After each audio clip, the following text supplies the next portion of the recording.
కలుగునుగాక. కూడికలో పాల్గొన్న మీ అందరికీ హృదయపూర్వకంగా మరొక్కసారి వందనాలు తెలియజేస్తున్నాను.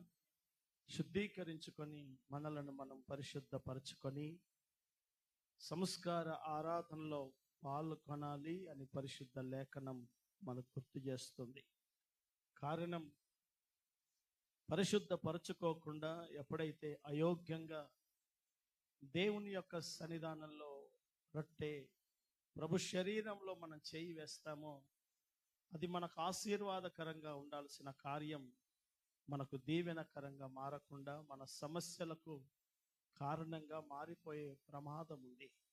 అందుకనే ప్రభు బల్ల ఆరాధనలో మనల్ని మనం ఎప్పుడు మరొక్కసారి పరిశోధించుకొని ఆయన సముఖంలో మనం ఎప్పుడు దేవుని సన్నిధానంలో చేతులు వేయాలి. హల్లెలూయా.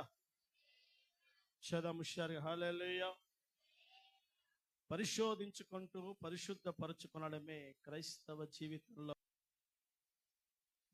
ఎప్పుడు దేవుని సన్నిధానంలో పరిశుద్ధపరచుకునే అలవాటు కంటే గొప్ప ఆత్మీయత ఇంకొకటి కాదు. కారణం ఏంటంటే మన మట్టి ఘటాలము కనుక ఎప్పుడు మన జీవితాలను దేవుని సన్నిధానంలో సవరించుకునే అలవాటు ఏ వ్యక్తికి కలిగి ఉంటాడో వాడు ఒకరోజు దేవుని సముఖంలో పరిశుద్ధపరచబడిన జనాంగంలో నిలబడతాడు. కనుక ఆ సంస్కార ఆరాధనలో ఈ శుద్ధీకరణ కూడికలో పాల్గొన్న మీరు దేవుని సముఖంలో మీ జీవితాలను ప్రభు సముఖంలో సవరించుకుంటూ రేపటి సంస్కారానికి దేవుడు మనలను సిద్ధపరచునుగాక. చదం ఆమేన్, ఆమేన్. మనల్ని ఎవరో సవరించడం కంటే మనము సవరించుకోవడం చాలా క్రమంగా ఉంటాయి. కారణం, నన్ను నేను బాగు చేసుకున్నంత బాగుగా మరొకడు ఎవడు మనల్ని బాగు చేయలేడు. కారణం ఏంటంటే నా లోపాలు నాకు తెలిసినంతగా ఇంకెవడికి తెలియవు. కనుక దేవుని సన్నిధానంలో కొన్ని మాటలు దేవుని సన్నిధానంలో మనం ఒకసారి ధ్యానం చేద్దాం. పరిశుద్ధ గ్రంథంలో నుండి లూకా సువార్త 10వ అధ్యాయం. పరిశుద్ధ గ్రంథం అందరు తెరవండి ఒకసారి. లూకా సువార్త 10వ అధ్యాయం 30వ వాక్యం నుంచి ఒకసారి చదువుదాం. లూకా సువార్త 10వ అధ్యాయం పరిశుద్ధ గ్రంథం దయచేసి అందరు తెరవండి తల్లి. 30వ వాక్యం నుంచి చదువుదాం. అందుకు యేసు ఇట్లా నేను, ఒక మనుష్యుడు యెరూషలేములో నుండి యెరికో పట్టణానికి దిగి వెళ్ళుచు దొంగల చేతిలో చిక్కిపోయాను. వారు అతని బట్టలను దోచుకొని అతనిని కొట్టి కొరప్రాణముతో విడిచిపోయిరి. అప్పుడు ఒక యాజకుడు ఆ త్రోవను వెళ్ళెను. అతడు అతనిని చూచి పక్కగా పోయాను. అలాగుననే లేవీయుడొకడు ఆ చోటికి వచ్చి చూచి పక్కగా పోయాను. అయితే ఒక సమరయుడు ప్రయాణమైపోవచ్చు అతడు పడి ఉన్నటువంటి చోటికి వచ్చి అతనిని చూచి అతని మీద జాలిపడి దగ్గరకు పోయి నూనెయు ద్రాక్షారసమును పోసి అతనిని గాయములను కట్టి తన వాహనము మీద ఎక్కించి ఒక పూట కుల్లవాణి ఇంటికి తీసుకొని పోయి అతనిని పరామర్శించెను. చదువు. మరునాడు అతడు 2 దేనారాలు తీసి ఆ పూట కుల్లవాణికిచ్చి అతనిని నీవు పరామర్శించుము, నీవింకేమైనను ఖర్చు చేసిన ఎడల నేను మరలా వచ్చినప్పుడు అది నీకు తీర్చెదనని అతనితో చెప్పి సమరయుడు వెళ్ళిపోయాడు. హల్లెలూయా. చదమొసలు చేతుల తుషారుగా హల్లెలూయా. ఈ భూమి మీద జాగ్రత్తగా నా మాటలు వినండి. మీరు ప్రపంచంలో ఉన్న ప్రతి వ్యక్తి దేవుణ్ణి నమ్ముకున్న ప్రజలం మనం. మన నమ్మకం ఎవరనంటే దేవుడు. ఆయనే మన కుటుంబాలను కడతాడని, ఆరోగ్యం ఇస్తాడని, పరిస్థితులన్నీ ఆయనే సవరిస్తాడని, ఆయన నమ్మి ఆయన సముఖంలో బ్రతుకుతున్న ప్రజలం మనం. మనమందరం దేవుణ్ణి నమ్మడం ఒకెత్తైతే, దేవుడే ఈ భూమి మీద ఒక మనిషిని నమ్మాడు. ఆ మనిషి పేరే బైబిల్లో పూటకుల్లవాడు అని పేరు పెట్టబడింది. చెప్పండి, ఏం పేరు? చెప్పండి, నోరు తెచ్చి ఏం పేరు? జాగ్రత్తగా నా మాటలు వినండి. దేవుని సముఖంలో జరిగిన ఒక సంఘటన నేను మీకు చూపిస్తాను. ఒక వ్యక్తి యెరూషలేము నుండి యెరికో ప్రాంతానికి దిగి వెళ్ళిపోతున్నాడు. యెరూషలేం ఉన్నత స్థితిలో ఉంటుంది. 7 కొండల మీద కట్టబడిందే యెరూషలేం నగరం. యెరూషలేము అంటే విశ్రాంతి అని అర్థం, నిత్య విశ్రాంతికి సూచన. ఆ యెరూషలేములో నుండి ఒక మానవుడు యెరికో అనబడుతున్న శపించబడిన స్థలానికి వెళ్తున్నాడు. యెరికో అంటే శపించబడింది. ఆ శపించబడిన ప్రాంతానికి వెళ్తూ ఉన్నప్పుడు అతన్ని దొంగలు పట్టుకున్నారు. చాలా మంది దొంగలు అతన్ని కొట్టారు. భయానకంగా కొట్టి, ఇదిగో అతడు వేసుకున్నటువంటి వస్త్రములను లాగేసుకున్నారు. వస్త్రాలన్నీ లాక్కున్నారు. అంటే ఇతని దిగంబరిగా చేసేసారు. కొట్టి ఆ దొంగలు ఇతని దగ్గరున్న ఆభరణాలను, ఐశ్వర్యాన్ని, డబ్బును, బంగారాన్ని, ప్రపంచంలో ఉన్న ఏ దొంగ అయినా దోచుకుంటాడు. ఈ వ్యక్తి వేసుకున్న వస్త్రాలతో దొంగకేం పనేమి లేదు. కానీ బైబిల్ చెప్తుంది, దొంగల చేత చిక్కిపోయిన ఈ వ్యక్తిని దొంగలు ఇతని వస్త్రాలను దోచుకొని భయానకంగా కొట్టి త్రోవ పక్కలో పడేసి వెళ్ళిపోయారు. బాగా వినండి, దొంగలు చేత చిక్కిపోయాడు మనిషి, భయంకరంగా కొట్టబడ్డాడు. త్రోవలో కాకుండా త్రోవ పక్కలో పడేశారు, వెళ్ళిపోయారు. ఆ మనిషి మూలుగుతున్నాడు.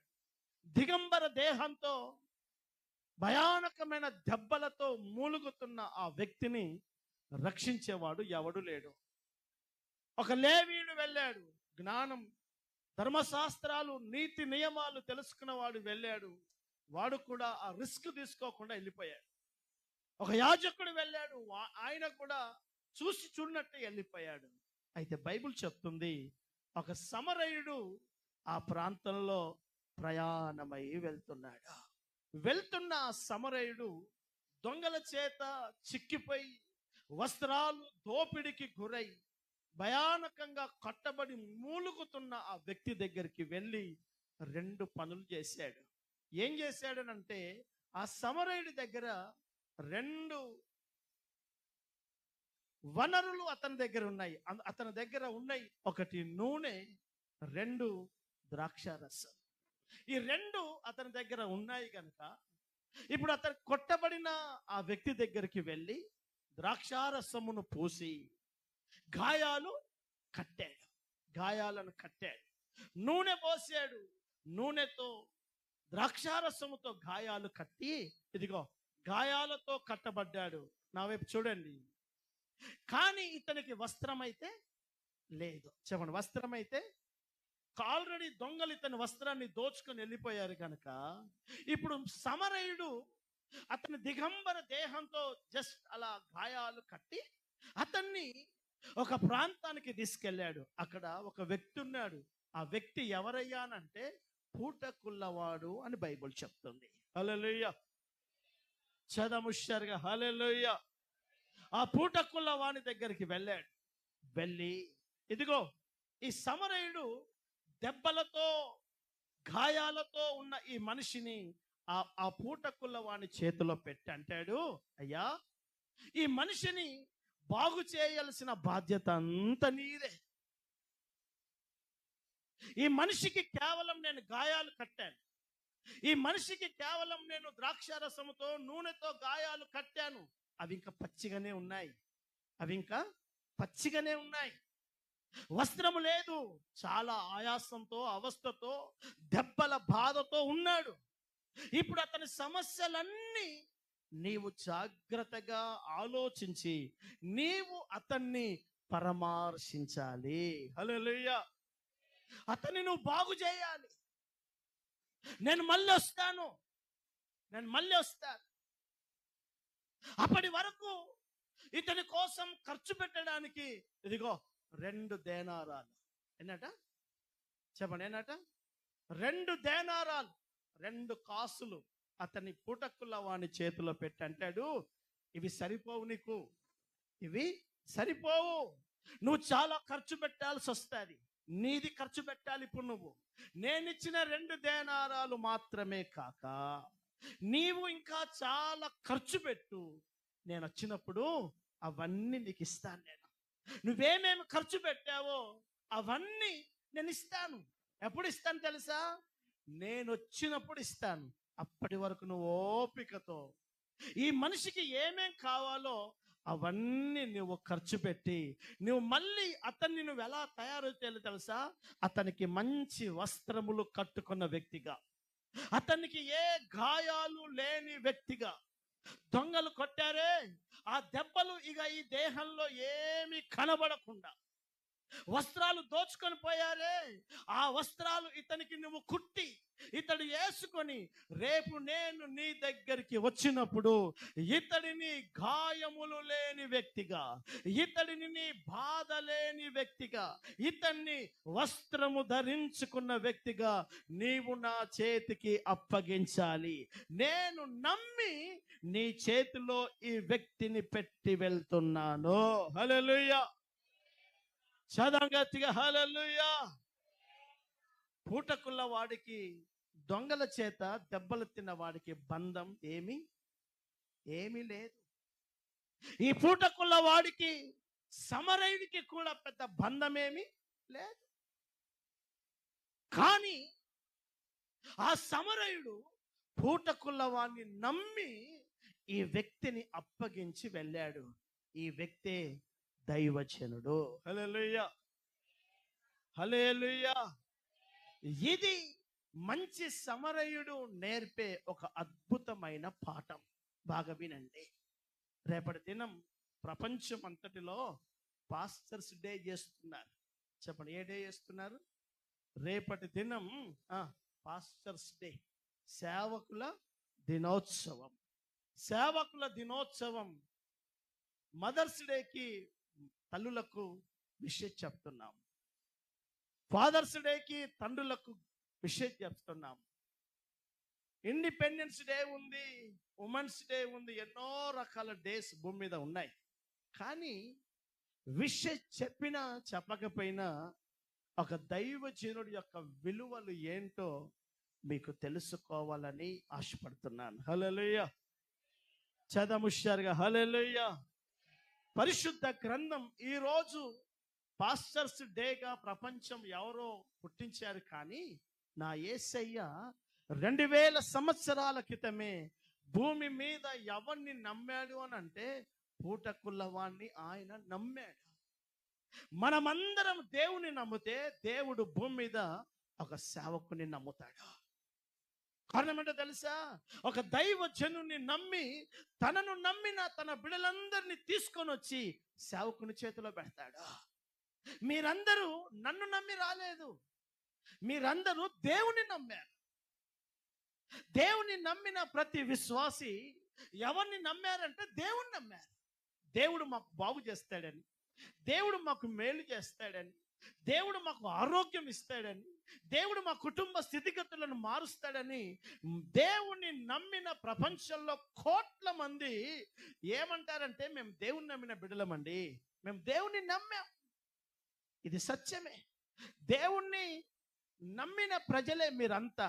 కానీ దేవుని నమ్మిన మిమ్మల్ని దేవుడు తానే చూసుకోకుండా నన్ను నమ్మారు కదా, నేను చూసుకుంటానంతా అని అనకుండా, నమ్మిన లక్షలాది మంది ప్రజలను తీసుకొని వచ్చి పూట కుల్లవాడి చేతికి అప్పగించినట్టుగా దేవుడు దైవజనుని చేతికి అప్పగిస్తాడు. హల్లెలూయా.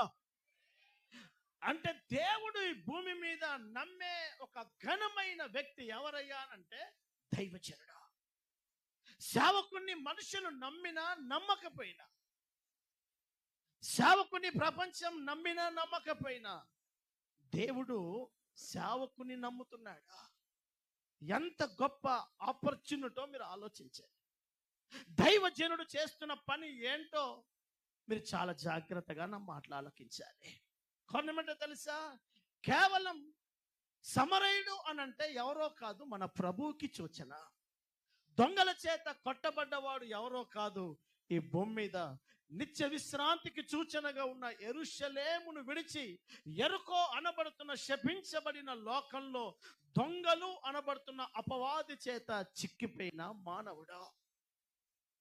వానెక్కడ పడేశాడు దొంగలు అని అంటే త్రోవ పక్కలో పడేశారు. ఆ త్రోవ ఎవరో కాదు, నేనే మార్గం, నేనే సత్యం, నేనే జీవం అని పలికిన మార్గమై ఉన్న యేసుకు వ్యతిరేకంగా దిశలో మానవుడు జీవితాన్ని అపవాది పడేశాడు. ఇప్పుడు సమరయుడిగా వాహనం మీద వచ్చినటువంటి నా ప్రభు తన శిలువ ద్వారా, తన శిలువ రక్తము ద్వారా, ఇదిగో యేసయ్య చేసిన 2 పనులు, ద్రాక్షారసము, నూనె, ఆ దొంగల చేత కొట్టబడినటువంటి వ్యక్తికి గాయాలు కట్టాడు. ఆ ద్రాక్షారసమే యేసు రక్తానికి సూచన, ఆ నూనె పరిశుద్ధాత్మకు సూచన. ఈ 2 దేవుడు ఉపయోగించి నీ ప్రతి పాపానికి విమోచనగా క్రీస్తు రక్తము చేత నిన్ను నన్ను కడిగాడు. నీ గాయాలను కట్టడానికి పరిశుద్ధాత్మను సంఘం అనబడుతున్న తన ప్రజల మీదకి విడుదల చేశాడు. మరి పని అయిపోలేదు, పని అయిపోలేదు, జస్ట్ పని ప్రారంభమే. అభిషేకం విడుదల చేశాడు సంఘం మీద దేవుడే. యేసు తన రక్తము చేత సంఘాన్ని పరిశుద్ధపరిచి ఆయనను నమ్మిన ప్రతి వారిని, దొంగలు అనబడుతున్న అపవాది చేత చిక్కిపోయిన ప్రతి వాడిని క్షమించి పరిశుద్ధపరిచి తన రక్తము చేత కడిగింది వాస్తవమే. అయితే పని, ఒక మానవుడి యొక్క పరిపూర్ణత అంతలోనే అయిపోలేదు. ఇప్పుడు దేవుడు అంటున్నాడు, సమరయుడు అంటున్నాడు, నిన్ను పరిపూర్ణం చేయడానికి నీవు వస్త్రము ధరించుకున్న వ్యక్తిగా మారాలి. హల్లెలూయా. నువ్వు వస్త్రాలు ధరించుకున్న వ్యక్తిగా మారాలి. కారణం, నువ్వు దిగంబరయ్యావు. నేను నీ పాపాన్ని విమోచించాను. నీ తల మీద నా అభిషేక తైలాన్ని పోశాను. అయితే నీ కొరకు ప్రయాసపడి నేను పరామర్శించి నేను మరలా వస్తానని చెప్తున్నాడే, అదే దేవుని మహిమ కలిగిన 2వ రాకడకు సూచన. నేను మరలా వస్తాను. వచ్చేంత వరకు నీవు ఒంటరిగా ఉంటే నువ్వు పాడైపోతావు. నువ్వు ఒంటరిగా ఉంటే నా అభిషేకం, నా రక్తము చేత నువ్వు పరిశుద్ధపరచబడినప్పటికీ నీకు నీవుగా బ్రతికితే నువ్వు బాగుపడే అవకాశాలు లేవు. కనుక నిన్ను పూటకుల్లవాడు అనబడుతున్న దైవజనుని ఇంటికి, అదే దేవుని మందిరానికి ఆయన నిన్ను తీసుకొని వస్తాడు. హల్లెలూయా. చదమ గట్టిగా హల్లెలూయా. చవలు షర్గ హల్లెలూయా. ఆ పూటకుల్లవాడి చేతిలో నిన్ను పెట్టాడు. ఇదిగో దైవజనుడి చేతిలో నిన్ను పెట్టాడు. నిన్ను పెట్టి నువ్వు మందిరానికి వచ్చినప్పుడు అనేక బాధలతో, అనేక దెబ్బలతో, అనేకమైన గాయాలతో, లోకము ద్వారా, లోకస్తుల ద్వారా, అపవాది ద్వారా అనేకమైన ఇబ్బందుల కొలిమిలో నువ్వు దేవుని మందిరానికి వచ్చావు. పచ్చి పుండు, పాపముతో, వ్యసనాలతో, దురాలవాట్లతో, అనేక మాంత్రిక తాంత్రిక శక్తులతో, నెమ్మది సమాధానము లేక, పచ్చి పుండుతో దేవుడు నిన్ను తీసుకొని వచ్చి సేవకుని చేతిలో పెట్టి, నువ్వెన్నో బాధలు, నీ కష్టాలు సేవకునికి చెప్పుకున్నా దేవుడు పూటకులవాంతో అంటే సేవకునితో అంటున్నాడు, దైవజనుడా నేను నీ చేతికి అప్పగించిన ఈ సహోదరిని, నీ చేతికి అప్పగించిన ఈ సహోదరుణ్ణి, నీ చేతికి అప్పగించిన ఈ త్రాగుబోతును, నీ చేతికి అప్పగించిన ఈ తిరుగుబోతును, నీ చేతికి అప్పగించిన ఈ వ్యభిచారిని, నీ చేతికి అప్పగించి కుటుంబంలో నెమ్మది లేక, సమాధానం లేక, భార్య పిల్లలను, కుటుంబాన్ని పట్టించుకోకుండా ఉన్నటువంటి దురాలవాట్లకు అలవాటు పడ్డ ఈ వ్యక్తిని నేను నీ చేతికి అప్పగిస్తున్నాను. నువ్వేం చేయాలో తెలుసా? ఇతన్ని నువ్వు బాగు చేయాలి. హల్లెలూయా. ఎవరు బాగు చేయాలి? ఎందుకు బాగు చేయాలి? నువ్వు నాకేమైతావు? నీ కొరకు నేనెందుకు కష్టపడాలి? ఇది కదా దేవుని ప్రణాళిక. పుటకుల వాడు ఎందుకు కష్టపడాలి? ఒక దైవజనుడు నీ కొరకు ఎందుకు కష్టపడాలి? నీకు ఆ సమరయుడు తీసుకొని వచ్చిన ఆ వ్యక్తికి, పూటకుల వాడికి ఏ బంధం ఉంది? ఏ బంధం లేదు. అతని కొరకు ప్రయాసపడే అవసరం పూటకుల వానికి లేదు. కానీ సమరయుడు అంటున్నాడు, నువ్వు కష్టపడాలి. నీకున్న రోగాన్ని, నీకున్న అసమాధానాన్ని, నీకున్న దురాలవాట్లను, నీకున్న చెడు, నీ కుటుంబంలో ఉన్న పరిస్థితులను బాగు చేసే బాధ్యత దైవజనుడు ఎందుకు తీసుకోవాలి? ఏమైతావు నువ్వు? ఈ భూమి మీద మనం కలిసి ఒక గర్భంలో పుట్టలేదు కదా. మనకు ఎలాంటి భూమి మీద రక్త బంధాలు ఏమి లేవు కదా. నీవు ఇబ్బంది పడితే దైవజనుడు ఎందుకు కష్టపడాలి? ఇది కదా ఒక దైవజనుడి యొక్క గొప్పతనం. హల్లెలూయా. చదమ గట్టిగా హల్లెలూయా. చదమ చేతుల దుష్యారుగా హల్లెలూయా. ఇప్పుడు దేవుడు అంటున్నాడు, సమరయుడు అంటున్నాడు, బాగా వినండి. సమరయుడు అంటున్నాడు, దైవజనుడా, ఇతని గాయాలు మానేటట్టు నువ్వు ప్రయాసపడాలి. ఇతడు దిగంబర దేహంతో ఉన్నాడు, అతనికి నువ్వు వస్త్రములను తొలగించాలి. అతని శరీరాన్ని, అతని జీవితానికి ఒక ఔన్నత్యము తేగలిగిన వస్త్రాలను నీవే అతనికి తొలగించాలి. తొలగించాలి. నీకు చాలా పెద్ద బాధ్యత అప్పగిస్తున్నాను నేను. ఎప్పటి వరకు కష్టపడాలో తెలుసా? నేను వచ్చేంత వరకు కష్టపడాలి. ఇదేం కష్టం? ఇదేం పని అండి? 8 గంటలు, ఒక నెల కదా జీతం దొరికేది. ఎక్కడైనా ఒక నెలకే కదా జీతం దొరికేది. ఒక్కొక్క చోట వారానికే జీతాలు దొరుకుతాయి. ఎంత పెద్ద ప్రభుత్వ ఉద్యోగస్తుడైనా 2-3 నెలలు జీతం లేకపోతే అల్లాడిపోతాడే. నా వైపు చూడండి. ఈ సమరయుడు ఈ పూటకులం అంటాడు, నువ్వు ఖర్చు పెట్టు, నేను వచ్చినప్పుడు ఇస్తాను. అప్పటి వరకు ఎదురు చూడాలా? జీతం ఎప్పుడట? ఆయన వచ్చినప్పుడట. అప్పటి వరకు పని చేస్తూనే వెళ్ళు, ప్రయాసపడుతూనే వెళ్ళు. ఒక దైవజనుడు జీతం ఎప్పుడో తెలుసండి? ఆయన వచ్చేదాకా ఎదురు చూడాల్సి. ఆయన వచ్చేంత వరకు ఎదురు చూడాలి. ఆయన తల మీద కిరీటం పెట్టేంత వరకు ఎదురు చూడాలి. ఇలా లాంగ్ టైం పనిచేసి జీతం లేకుండా ఉండేవాడు భూమి మీద ఒక సేవకుడే. 2-3 నెలలు నువ్వు సరిగ్గా జీతం లేకపోతే నీ యాజమాన్యం మీద, నీ ఆఫీస్ మీద నువ్వు సనిగిపోతావు. కానీ దైవజనుడు ఎంత ప్రయాసపడ్డా జీతం ఏదో ఒక రోజు నా ప్రభు తీసుకొని వస్తాడు. ఒక రోజు నా ప్రభు నా తల మీద కిరీటం పెడతాడు. నేను చేసిన ప్రార్థనలకు, నేను చేసిన ఉపవాసాలకు, నేను చేసిన కష్టానికి నా దేవుడు నాకు ఒకరోజు జీతం ఇస్తాడన్న ఒక నిరీక్షణతో ఎదురు చూచే ఓపికతో కనిపెట్టే వ్యక్తి భూమి మీద ఒక దైవజనుడు. ఆ దైవజనుడు దొంగల చేత చిక్కబడినటువంటి ఆ వ్యక్తి నీవే. ఒక విశ్వాసిగా నీ జీవితం బాగుపడడానికి, ఒక విశ్వాసిగా నీ కుటుంబం బాగుండడానికి, ఒక విశ్వాసిగా నీ రోగం బాగుపడడానికి, ఒక సహోదరుడిగా నువ్వు ఒక మంచి వ్యక్తిగా నీ భార్య, నీ పిల్లలను క్షేమంగా చూసుకొని ఒక క్షేమకరమైన జీవితం చేస్తే సంతోషించాలని నీ కొరకు దివారాత్రము కష్టపడుతున్న ఒక దైవజనుడి యొక్క విలువలు నువ్వు గుర్తెరగాలని ఒక దేవుని వాక్యాన్ని నేను మీ ముందు పెడుతున్నాను. నువ్వు వేసే 10 రూపాయలు అతని జీతం కాదు. నువ్విచ్చే దశం భాగం అతని జీతం కాదు. నువ్వు పెట్టే విజిటింగ్ చేసినప్పుడు నువ్విచ్చే కానుక, పెట్టే ఇంత ముద్ద నీవిచ్చే జీతము కాదు. దేవుడు అంటున్నాడు, సమరయుడు అంటున్నాడు, నీకు నేను 2 దేనారాలు ఇస్తున్నాను. అదే బైబిల్ అంటుంది. దేవుని పెట్టారా, అపోస్తుల కార్యాలు 6వ అధ్యాయం 6వ అధ్యాయం అపోస్తుల కార్యాలు 6వ అధ్యాయం 3వ వాక్యం నుంచి, సహోదరులారా,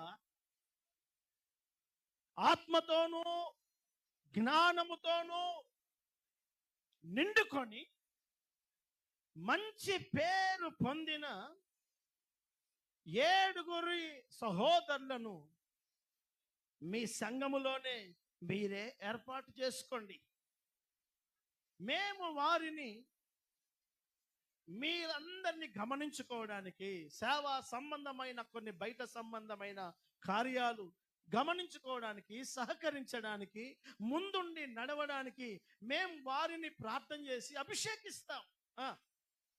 అయితే మేము సేవకుడు అంటున్నాడు, మేము ప్రార్థన యందును వాక్య పరిచర్య యందును మేము ఎడతెగక మేము చేయాల్సిన పని అదే. హల్లెలూయా. చదమ గట్టిగా హల్లెలూయా. ఇదిగో నా వైపు చూడండి. సమరయుడు అనబడుతున్న నా ప్రభు దైవజనుడు చేతికిచ్చిన 2 దేనారాలు ఏంటో తెలుసా? విశ్వాసిగా నీకు వాక్యం బోధించాలి. 2, వారి క్షేమం కొరకు, వారి జీవితం ఆశీర్వాదం కొరకు ప్రార్థించాలి. వాక్యం చెప్పాలి, ప్రార్థించాలి. వాక్యం చెప్పాలి, ప్రార్థించాలి. నీ క్షేమం కొరకు దేవుని మాటలు నీకు చెప్పాలి. 2, నీవు బాగుగా నిలబడడానికి అదృశ్యంగా దేవుని సన్నిధానంలో మొరపెట్టాలి, గోజాడాలి. దేవుని వాక్యం అంటుంది, 2 దేనారాలు నా దేవుడు ఇచ్చాడు. ఆ 2 దేనారాలు అపోస్తుడైనటువంటి పేతురు అంటున్నాడు, మేము మీ దగ్గరికి వచ్చి మీకు భోజనం వడ్డించడము, మీ బట్టలు ఎలా ఉన్నాయో చూసుకోవడము, మీ వాష్రూమ్స్ కడగడము, మీరు కూర్చుంటున్న మందిరము ఊడవడము, ఇవన్నీ పనులు మేమే చేసుకుంటూ పోతే విలువైన పని మాకు చేయడం కష్టమైంది. కనుక ఈ మిగిలిన ఈ పనులున్నాయే, మందిరంలో జరిగే పనులున్నాయే, మందిరంలోనే జ్ఞానము కలిగిన, బాధ్యత కలిగిన సహోదరులు వారి భుజాన వేసుకొని వారే చేయాలని దేవుని వాక్యం చెప్పిందా లేదా? బ్రదర్ చెప్పిందా లేదా? చెప్పండి అయ్యా, చెప్పిందా లేదా? దేవుని వాక్యం సంఘంలో జరిగే కార్యక్రమాలు ఎవరైనా చనిపోయారు, అయ్యగారిని వెళ్ళి స్నానం చేపియాలా? అయ్యగారే పెట్టమోయాలా?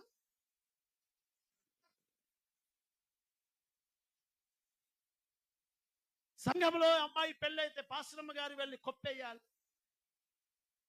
జడల్లాలా? ఇవి ఆమె చేయాల్సిన పనులు. సంఘంలో ఎన్నో కార్యక్రమాలు ఉంటాయి. మంచి, చెడు, సుఖ, దుఃఖాలు, ఎన్నో పనులు ఉంటాయి.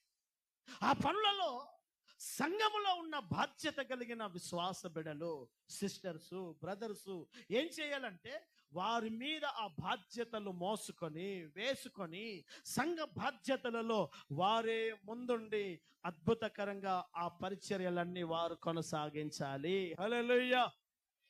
చపాలు గట్టిగా హల్లెలూయా. వారే కొనసాగించాలి, వారు చేయాలి. అవన్నీ ఒక సంఘముగా దేవుడు నియమిస్తున్న దైవికమైన క్రమాలు పరిశుద్ధ లేఖనం బోధిస్తుంది. మీరే అవన్నీ చేయాలి. ఒక దైవజనుడిగా మేమేం చేయాలి అని అంటే, మీ కొరకు దివారాత్రం ఆయన సన్నిధానంలో ప్రార్థించాలి. మీ క్షేమం కోసం, మీ కుటుంబాల కోసం, మీ ఆరోగ్యాల కోసం, మీ పనుల కోసం, ఎక్కడ అపవాది కుయుక్తులలో మీరు మీ కుటుంబ వ్యవస్థ బలహీనం కాకుండా దైవజనుడు నిత్యము దేవుని సముఖంలో చేతులెత్తడానికి మీరు అవకాశం ఇవ్వాలి. 24 గంటలు మీ చుట్టూ తిరిగితే ప్రార్థన ఎప్పుడు చేసేది?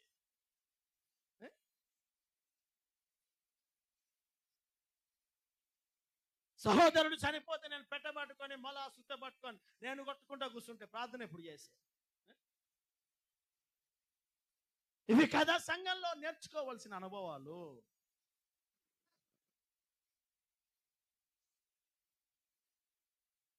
దేవుని వాక్యం అంటుంది, ఇదిగో దేవుని సన్నిధానంలో ప్రభు మనకు నేర్పిస్తున్నాడు, దైవజనుడా నిన్ను నమ్మి నా బిడ్డలందరినీ నేను నీ చేతిలో పెడుతున్నాను.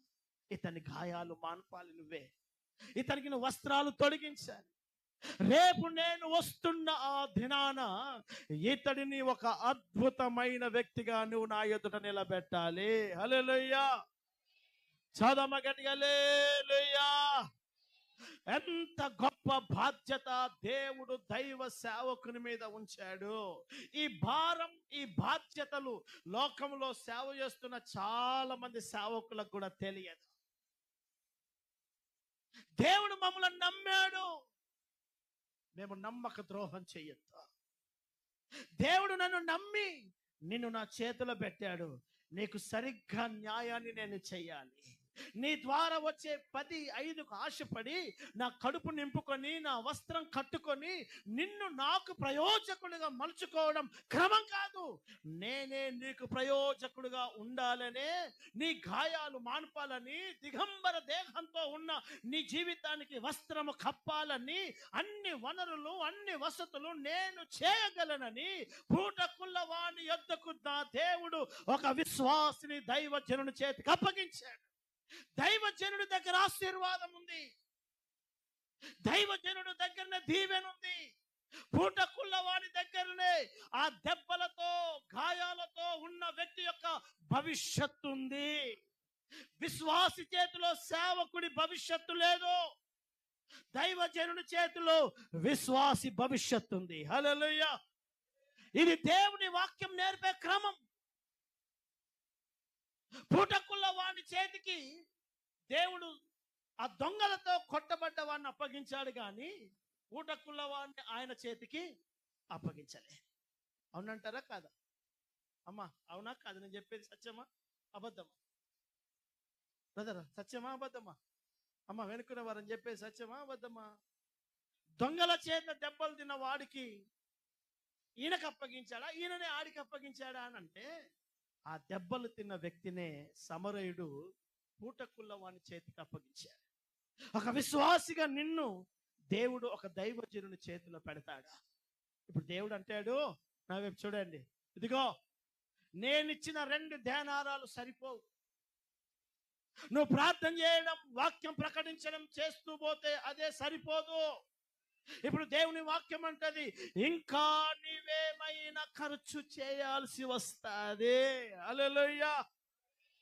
విజిటింగ్ చేయాలి, వాళ్ళ కొరకు దివా రాత్రాలు నిద్రపోకుండా ఉపవాసాలు ఉండాలి, వారి కొరకు నువ్వు ఆలోచించాలి, కష్ట నష్టాల్లో వారికి అండదండగా నిలబడాలి. నువ్వు చాలా చేయాల్సి వస్తుంది, నువ్వు చాలా ప్రయాసపడాల్సి వస్తుంది. వాటన్నిటికీ నేనిచ్చిన 2 దేనారాలు సరిపోవు. నేను వచ్చినప్పుడు నువ్వు చేసిన కష్టానికి జీతం నేను నీ చేతిలో పెడతాను. హల్లెలూయా. దైవజనుడి కష్టానికి మీరేం జీతం ఇస్తారండి? నా కష్టానికి మీరు జీతం ఏమి ఇస్తారు చెప్పండి ఒకసారి. ఏమిస్తారండి? ఏమి ఇవ్వగలరండి?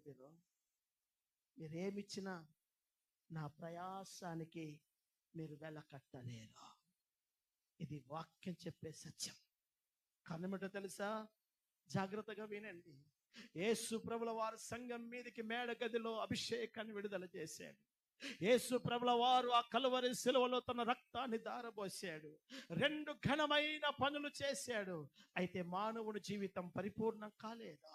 అందుకే నా ప్రభు సేవకునితో అంటాడు, నేను వచ్చేంత వరకు ఈ బలమైన పని నేను వచ్చేలోపు నా ప్రజలను నీవు యోగ్యులుగా సిద్ధం చేయాలి. అందుకే దైవజనుడైన పౌలు అంటాడు, ఏ విధము చేతనైనా సంగమా మిమ్మల్ని అందరినీ యేసు ఎదుట పరిపూర్ణులుగా చేసి నిలువబెట్టడానికి నేను ప్రయాసపడుతున్నాను అంటాడు. అంటే ప్రయాసపడేది దేవుడా సేవకుడా? వాక్యం బాగా వినండి. 1:28 వాక్యం, కొలస్సీలకు రాసిన పుస్తకం, కొలస్సీ పత్రిక 1వ అధ్యాయం 28 వాక్యం, ఫిలిప్పీ పుస్తకం 1వ అధ్యాయం 11వ వాక్యం. దయచేసి త్వరగా తీసి చదవండి. ప్రతి మనుష్యుణ్ణి, ఇదిగో సంగమా, మీ అందరినీ అపోస్తలుడైన పౌలు అంటాడు, నా చేతికి అప్పగించిన ప్రతి మనుష్యుణ్ణి యేసయ్యలో మిమ్మల్ని అందరినీ నేను ఎలా చేయాలని బాధ్యత నా మీద ఉందో తెలుసా? సంపూర్ణులుగా చేసి. ఇదిగో సమరయుడు వస్తానన్నాడే, ఆయన వచ్చినప్పుడు, నా యేసయ్య వచ్చినప్పుడు ఆయన ఎదుట నిలువబెట్టవలెనని. ఎంత జ్ఞానం అంటే కేవలం బైబుల్ జ్ఞానమే కాదు, సమస్త విధములైన జ్ఞానం.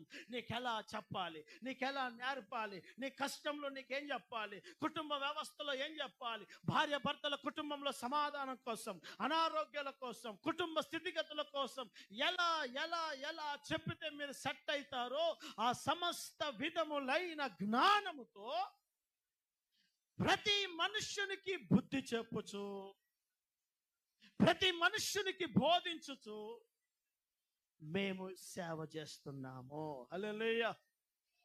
చదవము షేర్గా హల్లెలూయా. దయచేసి నా వైపు చూడండి, నేను అడిగిన ప్రశ్నకు జవాబు ఇవ్వండి. ప్రతి మనుష్యుణ్ణి యేసు పరిపూర్ణుడు చేసేసాడా? పరిపూర్ణత చేసే పని దైవజనుడికి అప్పగించాడా అని అంటే బైబిల్ అంటుంది, ప్రతి మనుష్యుణ్ణి, సంఘములో ఉన్న విశ్వాసులందరినీ యేసయ్య ఎదుట నిలవబట్టే పనంతా దేవుడు పూటకుల్లవాడైన సేవకుని చేతికి అప్పగించాడు. అందుకే బైబిల్ అంటుంది, అపోస్తులను ప్రవక్తలను వేసిన పునాదుల మీద మీరు కట్టబడుతున్నారు, మేము కట్టకపోతే మీరు కట్టబడలేరు. దైవజనుడి యొక్క పని చాలా విలువైంది. ఆ విలువైన పని విలువగా జరగకుండా చాలా మందిని వాడు భ్రష్టు పట్టిస్తున్నాడు. విలువైన స్థానం, విలువైన పని అన్న భావన అనేక మంది సేవకులకు కూడా లేక ఆ పనిని అస్తవ్యస్తంగా, తోచినట్టుగా, నచ్చినట్టుగా చేసేస్తున్నారు. నిన్ను నా చేతికి అప్పగించింది నా అవసరతలను, నా అక్కర్లను, నా కడుపు నింపుకోవడానికి కాదు. నిన్ను నా చేతికి అప్పగించిన ప్రాసెస్ ఏంటయ్యా అనంటే నిన్ను ఆయన ఎదుట పరిపూర్ణునిగా చేసి నిలవబెట్టే పని నా చేతిలో పెట్టాడు దేవుడు. హల్లెలూయా. చదవగట్టిగా హల్లెలూయా. నీ కొరకు ప్రయాసపడాలి. అందుకే సమస్త విధములైన జ్ఞానముతో హెచ్చరిక చేసిన, బుద్ధి మాట చెప్పిన, కోపముతో ఖండించిన, అలా కాదు ఇలా అని నీకు గట్టిగా చెప్పిన, దీని వెనక అదృశ్యమైన ఒకే ఒక ఆశ ఏంటంటే నువ్వెక్కడ చెడిపోతావో, నువ్వెక్కడ పాడైపోతావో, నువ్వెక్కడ లోకములో మళ్ళీ త్రోవ తప్పి పాడైపోతావో. నా యేసయ్య ఆ సమరయుడు వచ్చినప్పుడు నీవు అసంపూర్ణుడిగా ఉంటే నన్ను అడుగుతాడో, నా బాధ్యతలు నేను చేయకపోతే రేపైనా నేను లెక్క చెప్పాల్సి వస్తుంది. నన్ను నమ్మి నిన్ను నా చేతికి అప్పగించాడన్న ఒక భారంతో దైవజనుడు కోపగిస్తాడు, దైవజనుడు బుద్ధి చెప్తాడు, దైవజనుడు బాధతో మాట్లాడతాడు. దాని వెనుక ఉన్న అదృశ్యమైన భారాన్ని సంగమా నువ్వు అర్థం చేసుకోవాలి. హల్లెలూయా. చదవగట్టిగా హల్లెలూయా. చదవాలి షర్గా హల్లెలూయా. నా మాటలు బాగా ఆలోచించండి. భూమి మీద ఏలియా కాలంలో విపరీతమైన కరువు. నా వైపు చూడండి, ఎంత కరువు అనంటే వాగులు, నదులు ఎండిపోయాయి. పశువులకు గడ్డి కూడా దొరకని దుర్దినాలు. ఇదిగో ఆ ప్రాంతంలో రాజులు, శ్రీమంతులు సైతం ఆకలికి అలమటిస్తున్న దినాలు. ఆ దినాల్లో దేవుడు ఏలియాతో అంటాడు, నువ్వు ఫలానా ప్రాంతం సిదోను అనబడుతున్న పట్టణానికి వెళ్ళు. అక్కడ భర్త లేని ఒక విధవరాలు ఉంటుంది, ఆవిడ ఒక కొడుకుంటాడు, ఆవిడ ఇంటికి వెళ్ళు. అక్కడ నువ్వు ఇంకా మిగతా కాలం అంతా ఉండాలి. ఇదిగో బాగా వినండి. ఏలియా దేవుడు చెప్పిన మాట ప్రకారం సిదోను పట్టణానికి వెళ్ళాడు. ఆవిడ బయట పుల్లలేరుకోవడానికి వచ్చింది. ఆవిడతో అంటాడు, అమ్మా దాహంగా ఉంది, కాస్త నీళ్ళు ఇస్తావా? ఆవిడ నీళ్లు తేవడానికి వెళ్తుంది. కరువు ఎంత భయంకరం అంటే నీళ్లు దొరకడమే కష్టం. వాగే, కేరేతు వాగే ఎండిపోయింది. ఇక ఆమె బిందెలో నీళ్ళు ఎక్కడివి, ఇంకా గ్లాసు నీళ్లు కూడా విలువగా ఎంచబడుతున్న దినాలు అవి. వర్షము మంచు లేదు. దైవజనుడు అంటున్నాడు, కాస్త నీళ్ళు ఇస్తావా? ఆవిడ లోపలికి వెళ్తూ ఉండగానే సావుకుడు అంటాడు, అమ్మా ఆకలిగా ఉంది, ఒక అప్పం ఒక రొట్టె తెస్తావా అని అంటాడు. ఆవిడ అంటాడు, అయ్యా నువ్వు సేవకుడవు, నేను నీ దగ్గర ఏం దాచగలను? పిడికెడు పిండి ఉంది నా దగ్గర, ఈ ఒక్క పూట నేను నాకున్న కొడుకు తలా కొంచెం తింటే రేపటి కోసం, రేపటి నుంచి చావుకు మేము దినాలు లెక్క పెట్టాలి. శ్రీమంతుల దగ్గర లేదు, ధనవంతుల దగ్గర లేదు, నా దగ్గర ఇంత పిడికెడు ఉంది, అది కూడా నువ్వు ఒక రొట్టె తీసుకురమ్మంటున్నావు, నేనేం చేయాలి అని అంటాడు. అప్పుడు ఏలియా అంటాడు, భయపడకు, భయపడకు, దేవుడు సెలవిచ్చాడు. ఇంకా కరువు చాలా కాలం ఉంది. దేవుడు నిన్ను నన్ను పోషించడానికి నన్ను ఇక్కడికి పంపన్నాడు. ధైర్యంగా అప్పం చేసుకొని రాబో. ఇప్పుడు నా ప్రశ్న, ఏలియా విధవరాల్ని పోషించాడా? విధవరాలు ఏలియాకు భోజనం పెట్టిందా? ఏలియా లేకపోతే విధవరాలు 2 రోజుల తర్వాత చచ్చేది. ఏలియా లేకపోతే ఆ రోజు ఆ విధవరాలు ఒక రొట్టె తినేది, బలంగా ఉంటే ఒక 10 రోజుల తర్వాత చచ్చేది. ఆలోచించు. ఏలియాకు విధవరాలు కాకపోతే మరొక్క ఆవిడ, ఆ మరొక్క మనిషి కూడా దొరకకపోతే ఏలియా కోసం దేవుడు కాకులను కూడా పంపిస్తాడు. కానీ విధవరాలకు మరొక్క దిక్కు లేదు. ఏలియా అడుగు పెట్టాడు కనుకనే విధవరాలకి ప్రతిరోజు పట్టెడు అన్నం దొరికింది. అంటే అర్థం తెలుసా? నా వైపు చూడండి. దైవ జనుడి ద్వారా విశ్వాస బిడ్డలుగా మీకు దీవెన ఉంటుంది తప్ప మీకు ద్వారా మాకు దీవెన ఏమి ఉండవు. హల్లెలూయా. దీవెన మీ చేతిలో లేవు, దీవెన ఏలియా చేతిలో ఉంది, దీవెన పూట కుల్లవాణి చేతిలో ఉంది. ఆ దీవెన భావం అర్థం కాక చాలా మంది సేవకులు బిచ్చగాళ్ళగా అడుక్కుంటున్నారు. వాడికి తెలియడం లేదు, నేనే దీవెనకు కారకుడు. నా దగ్గరకు వచ్చిన ప్రజలు ఆశీర్వదించబడడానికి నేను ప్రార్థించాలి, నేను ఆశీర్వదించాలి, నా ప్రజలు దీవించబడతారు. అందుకే కదా దొంగల చేత కొట్టబడిన ఒక వ్యక్తిని పూటకులవాని చేతిలో పెట్టాడు. దొంగల చేతిలో కొట్టబడిన ఆ మనిషి దగ్గర ఏముంది? వస్త్రం కూడా లేదు. అతనికి ప్రతిరోజు అన్నం పెట్టాలంటే ఆయనే పెట్టాలి.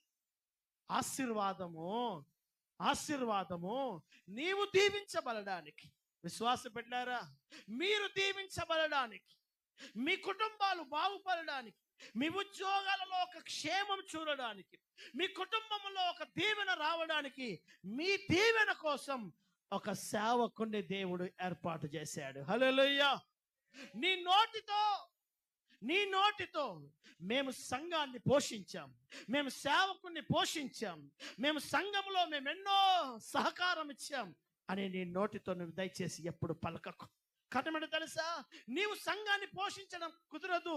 సంఘం అనబడుతున్న సేవకుడే నీ దీవెనకు కారకుడుగా మిగులుతాడు. హల్లెలూయా. ఇలా చాలా మంది విశ్వాసులు అజ్ఞానంగా మాట్లాడతారు. మేమెన్ని చేశాం మందిరానికి, మేమెంతో చేశాం దేవుని సేవకి. అయ్యా నా వైపు చూడండి. ఆ సుదేవును పట్టణస్థురాలైన విధవరాలు వాస్తవమే. నా వైపు చూడండి దయచేసి. ఆవిడ సంపాదించినంత కష్టములో నుంచి ఏలియాకు ఒక అప్పము తెచ్చింది వాస్తవమే. ఆ పిండి ఎవరిది? విధవరాలిదే. కానీ తెల్లారు నుంచి వస్తున్న పిండి ఆవిడది కాదు. తెల్లారు నుంచి ఆ బుడ్డిలో వస్తున్న నూనె ఆవిడది కాదు. మరుసటి నుంచి ఆవిడ తింటున్న ప్రతి రొట్టె ఏలియాదే. హల్లెలూయా. నీవు ఇస్తున్న దశమ భాగం నీదే, కానీ దాని వెనక నువ్వు పొందుకుంటున్న దీవెన నీది కాదు సుమా, నీది కాదు, నీది కాదు. వాక్యపు యొక్క వెలుగిది, వాక్యపు యొక్క అనుభవాలు ఇవి, దేవుని ఆశీర్వాదం ఇది. అందుకే నా ప్రభు అంటున్నాడు, నా మాటలు జాగ్రత్తగా వినండి.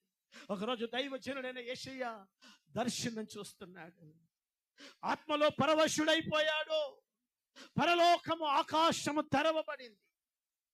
ఆకాశము తెరవబడి పరలోకంలో జరుగుతున్న ఒక బలమైన సంభవాన్ని కల్లార చూస్తున్నాడు సేవకుడు. ఏం చూస్తున్నాడు తెలుసా? అత్యున్నతమైన సింహాసనం మీద నా ప్రభు ఆసీనుడయ్యాడు. కెరూబులు శరూబులు ఆయనను స్తుతిస్తున్నాయి. పరిశుద్ధ గ్రంథం అంటుంది, ఒక్కసారి మీ పరిశుద్ధ గ్రంథాన్ని తెరవండి. యెషయా పుస్తకం 6వ అధ్యాయం ప్రారంభ వాక్యం నుంచి ఒకసారి చదువుదాం. యెషయా గ్రంథం 6వ అధ్యాయం ప్రారంభ వాక్యం. రాజయ్య ఉజ్జియా మృతి పొందిన సంవత్సరమున అత్యున్నతమైన సింహాసనమందు నా ప్రభు ఆసీనుడై ఉండుట నేను చూచితిని. ఆయన ఇదిగో ఆయన చదువుతాడు. మీద ఒకసారి నా వైపు దృష్టి పెట్టండి. ఆయన సింహాసనం మీద కూర్చున్నాడు. ఆయన వేసుకున్న వస్త్రం ఉందే, ఆ వస్త్రపు యొక్క అంచులు అంటే చివరి కార్నర్ పాయింట్, చెంగులు అంటామే మనం, వస్త్రపు యొక్క అంచులు, నా దేవుని యొక్క వస్త్రపు అంచులు దేవాలయమంతా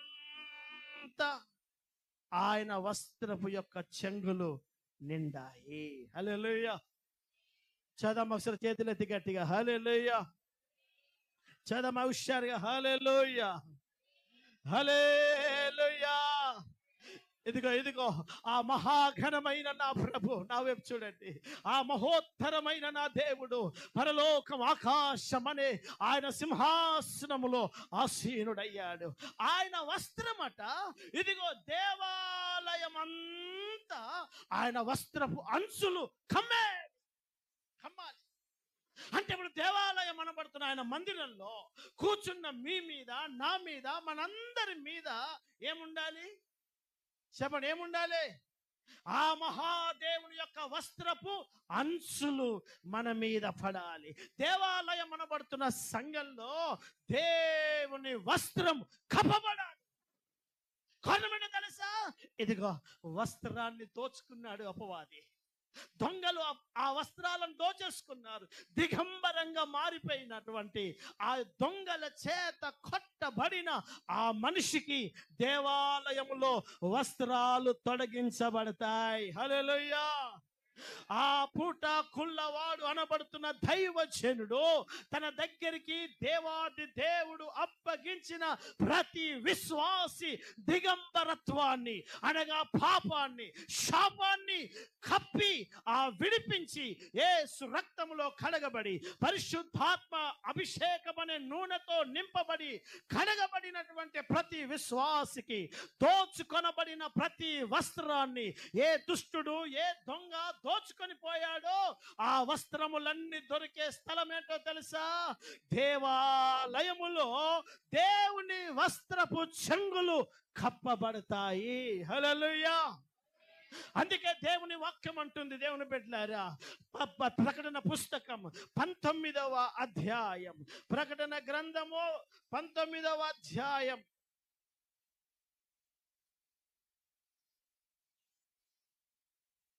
7వ వాక్యాన్ని ఒకసారి చదువుదాం.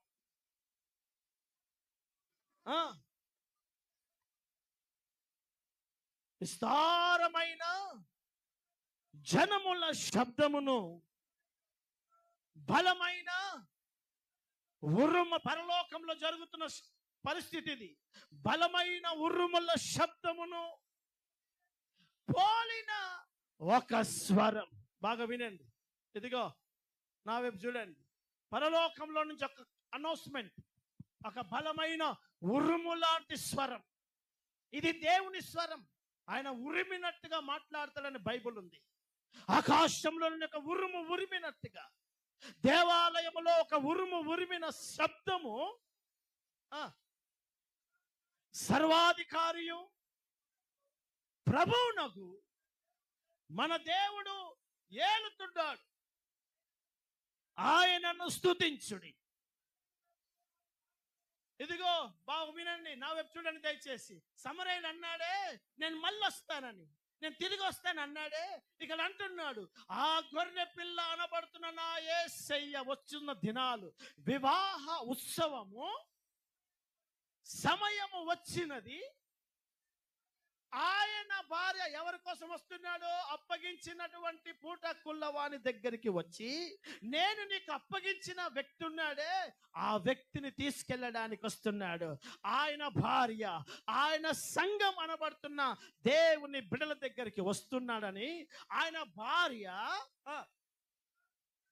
తనను తాను సిద్ధ పరుచుకొని ఉన్నది కనుక మనము సంతోషించుదము, ఉత్సహించి ఆయనను మహిమపరచెదమనెను.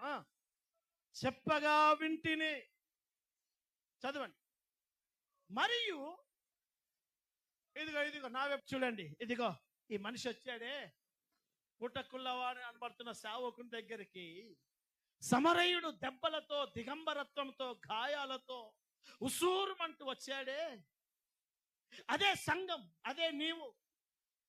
రోగాలతో వచ్చావు, అపవిత్రాత్మలతో వచ్చావు, అప్పుల బాధతో వచ్చావు, గుట్కా అంబార్లకు, త్రాగుడికి, వ్యసనాలకి, అక్రమ సంబంధాలకి, లోకంలో శాపగ్రస్తమై నీ జీవితాన్ని, నీ ఆరోగ్యాన్ని, నీ ఆశీర్వాదాన్ని దోచుకొని వెళ్ళిపోయాడు వాడు. అలాగున నువ్వు మందిరానికి వచ్చావు, పూటకుల వాని దగ్గరకు వచ్చావు నువ్వు. ఇప్పుడు వాక్యం అంటుంది, ఆమె ధరించుకొనుటకు ప్రకాశములను నిర్మలమైన సన్నపు నార బట్టలు దేవాలయములో ఆయన ప్రజలకు ఇవ్వబడెను. అవి పరిశుద్ధుల నీతి క్రియలు. హల్లెలూయా. చావాల చేతుల దుష్టారు. హల్లెలూయా. ఇదిగో నా వైపు చూడండి. ఇదిగో ఈ మనిషికి యెరూషలేము అంటే మహావిశ్రాంతి, దేవుని సింహాసనం ఉండే స్థలం. దేవుని విడిచిపోయి లోకానికి బానిసైపోయిన మనిషి నా ప్రభు సమరయుడు పూటకుల్లవాడైన ఒక దైవజనుడి చేతికి నిన్ను అప్పగిస్తాడు. దైవజనుడు లేని విశ్వాసి ఎవడైనా ఉన్నాడు అని అంటే వాడు రేపు ప్రభురాకల్లో ఎత్తబడడు అని గుర్తుపెట్టుకోండి. ఎందుకో తెలుసా? నా వైపు చూడండి. నేను పూటకుల్లవానితో అంటున్నాడు, నేను మరలా వస్తాడు. ఎక్కడికి వస్తాడు? పూటకుల్లవాని దగ్గరికే వస్తాడు. ఏ వ్యక్తికి ఎవరిని అప్పగించాడో వాడిని తీసుకుపోవడానికే వస్తాడు. నిన్నెవ్వడికి అప్పగించలేదు. నీకు అసలు సేవకుడే లేడా? నీకు ఒక సంఘమే లేదా? నిన్నెవడన్నాడు విశ్వాసని? నిన్నెవడింటికి అప్పగించాడు దేవుడు? పుటకుల వాళ్ళు లేని విశ్వాసులు ఎంతో మంది. అమ్మా, మీకు పాస్టర్ ఉన్నారా? మాకు అయ్యగారు ఉన్నాడన్న ఒకసారి చేతులు లేపండి. అయ్యా మాకు అయ్యగారు ఉన్నాడన్న అయ్యగారులు ఉన్నారా? అయ్యగారే ఉన్నాడా? పూటకుల్లవాడు ఒక్కడే ఉన్నాడా? 10 మంది ఉన్నారా? 10 మంది? ఎవరికైనా నిన్ను నడిపించే సేవకుడు తప్ప ఇంకొక సేవకుడు నీవు ఉన్నాడు అని నువ్వు ఏర్పాటు చేసుకున్నావు అని అంటే నువ్వు త్రోవను తప్పి తిరుగుతున్నావు అని గుర్తు. నీకు వాక్యం తెలిస్తే, వాక్యపు విలువలు తెలిస్తే నువ్వు బహుక్రమమైన విశ్వాసం చేస్తావు. చాలా మంది విశ్వాసులకి అయ్యగారులు చాలా మంది ఉంటారు, పాస్టర్లు చాలా మంది ఉంటారు, పరిచయస్తులు 1000 మంది ఉండని నీకు నేను నడిపించే సేవకుడు ఒక్కడై ఉండాలి. నీకు బల్ల ఇచ్చేవాడు ఒకడై ఉండాలి. నీకు బుద్ధి జ్ఞానం నేర్పేవాడు ఒకడై ఉండాలి. బాగా వినండి. నా చేతికి దేవుడు ఎవరిని అప్పగించాడు, నేను ఎవరిని పరామర్శిస్తున్నాను, నేను ఎవరి కోసం ప్రార్థన చేస్తున్నాను, నేను ఎవరికి వాక్యం చెప్తున్నాను, నేను ఎవరి కోసం ఉపవాసం ఉంటున్నానో వారినే రేపు దేవుని చేతికి నేను అప్పగించే బాధ్యత నాకుంది. నా చేతికి అప్పగించని వారిని, నా చేతికి అప్పగించుకోని వారిని నాకు లెక్క అడిగే బాధ్యత ఆయనకి లేదు. ఉందంటారా? లేదంటారా? లేదు. నా చేతికి అప్పగించిన పనే నాకుంది. అర్థం చేసుకో. నీకు దైవికమైన విలువలు తెలవాలి. నీకు ఉపదేశకులు 10,000 మంది ఉన్న తండ్రులు ఉండరు. నీకు తండ్రి నీ సేవకుడే. దైవజనుడు అంటున్నాడు, వాక్యం అంటుంది, ఈ మందిరంలో ఇదిగో సింహాసనాసీనుడైన నా ప్రభు అంటున్నాడు, నా మందిరంలో దైవజనుడా నా వస్త్రపు చెంగులను నేను కప్పుతాను. ఆ వస్త్రాలే దిగంబర దేహముతో నేను నీ చేతికి అప్పగించిన విశ్వాసులను నువ్వు అలంకరించాలి. హల్లెలూయా. చదుదామా గట్టిగా హల్లెలూయా. అవే బైబిల్ మనం చదివాం ఇప్పుడు. అవి పరిశుద్ధుల నీతి క్రియలు, సన్నపు నార వస్త్రాలు. ఇదిగో నీకేమి తెలియని నీకు మంచితనం ఏంటో, ప్రేమ అంటే ఏంటో, దయాలుత్వం అంటే ఏంటో, దైవ క్రమం అంటే ఏంటో నీకు నేర్పిస్తున్నటువంటి దైవజనుడు నా వైపు చూడండి. దొంగల చేత కొట్టబడిన నీకు నా యేసయ్య అంటున్నాడు, నేను నీకు రక్షణ అనే వస్త్రాన్ని తొడిగిస్తున్నాను. ఎలాంటి వస్త్రం అట చెప్పండి? ఎలాంటి వస్త్రం? యేసు రక్తంలో కడగబడిన ప్రతి వాడికి నా యేసయ్య ఒక వస్త్రాన్ని తొలగించేశాడు. ఏ వస్త్రం? దీని పేరు చెప్పండమ్మా. ఏం పేరు?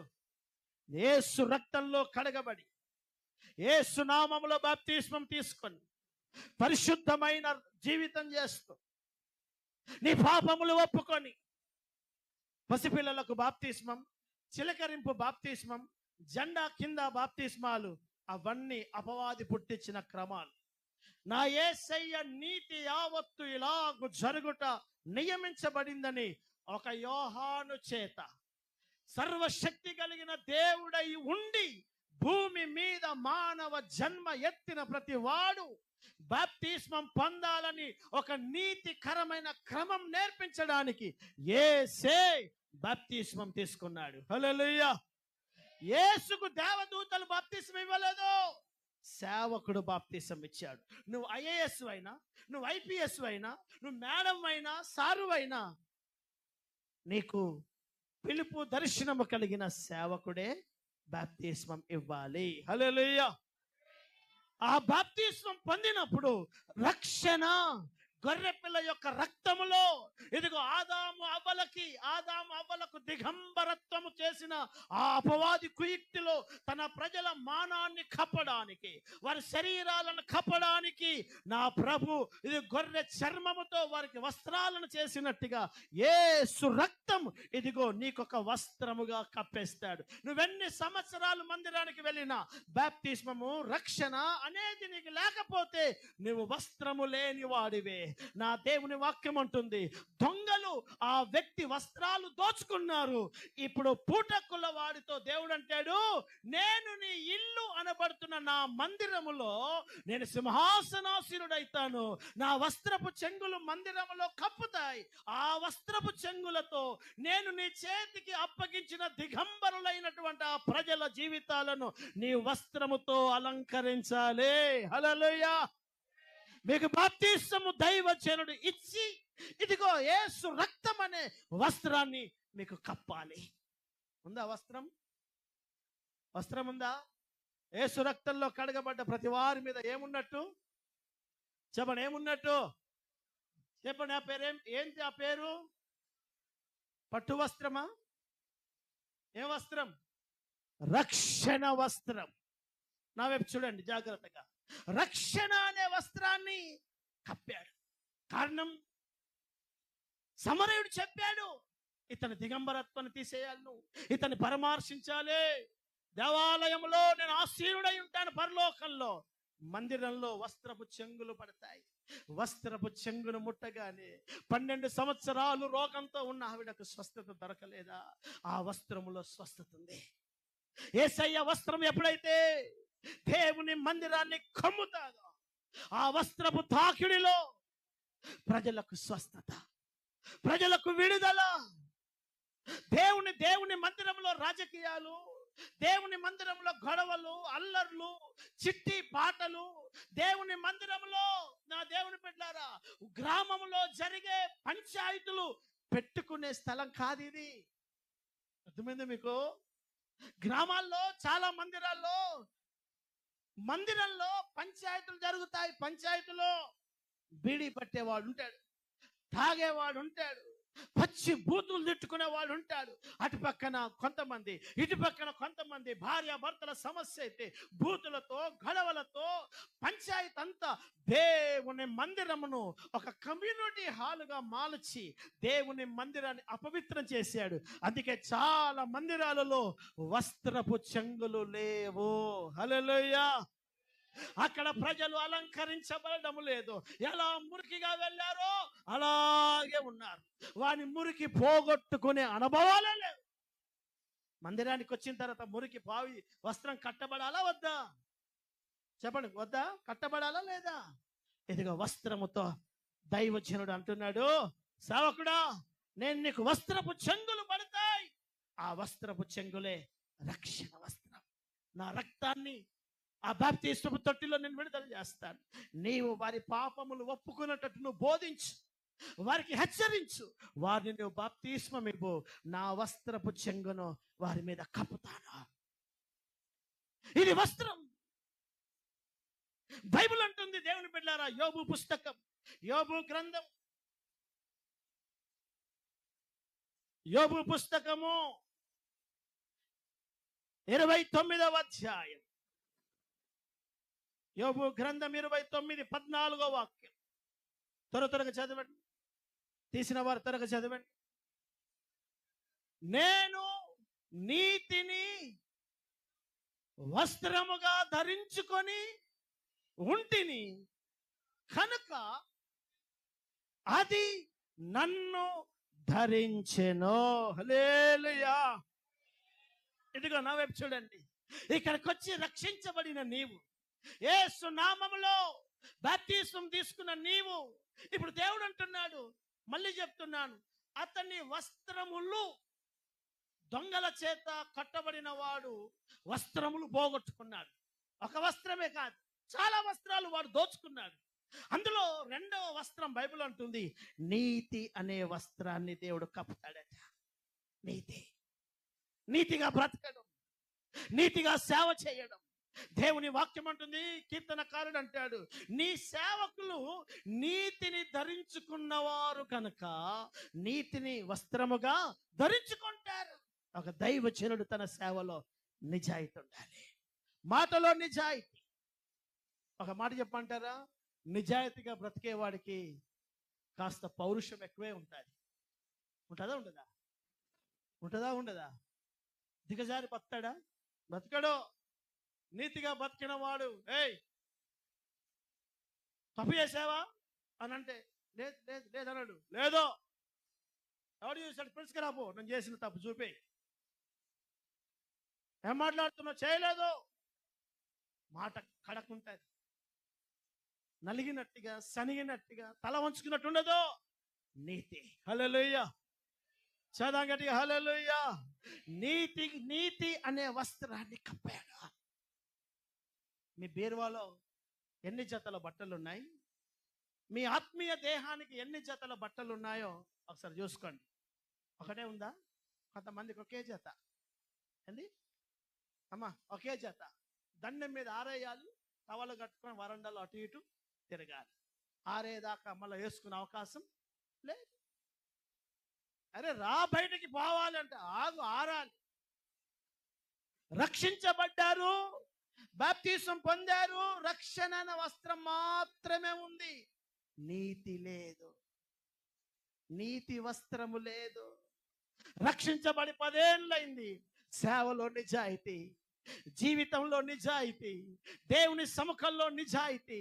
అబద్ధాలతో, మోసముతో సేవకుడి దగ్గర ఒక మాట అర్థమవుతుందండి. అననీయ సప్పిరాలు రక్షించబడ్డారు, నీతి లేదు.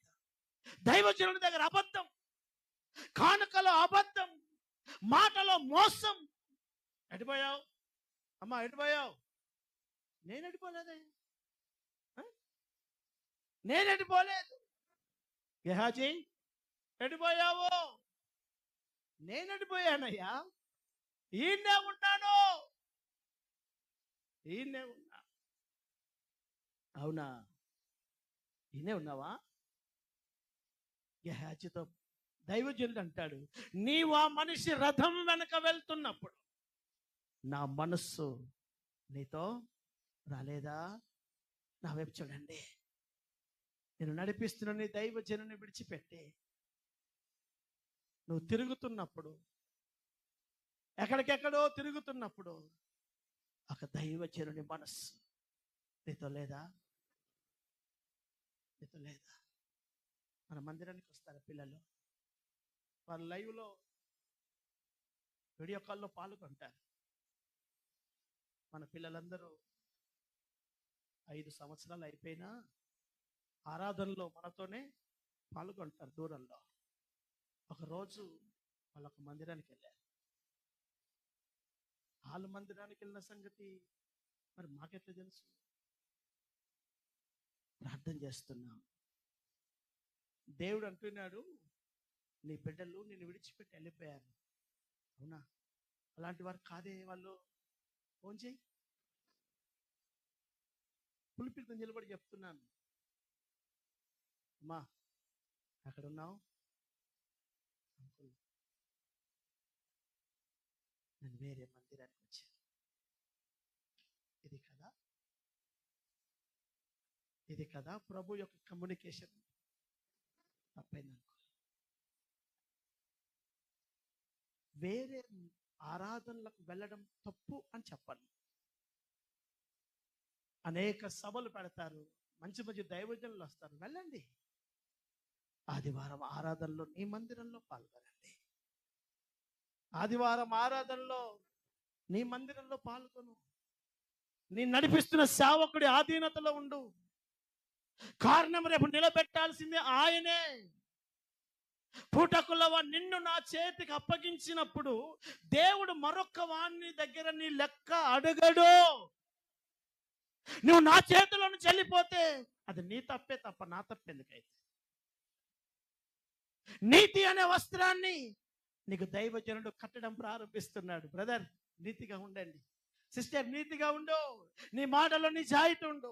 అబద్ధ మాటలు మాట్లాడకు, మోసం మాటలు మాట్లాడకు.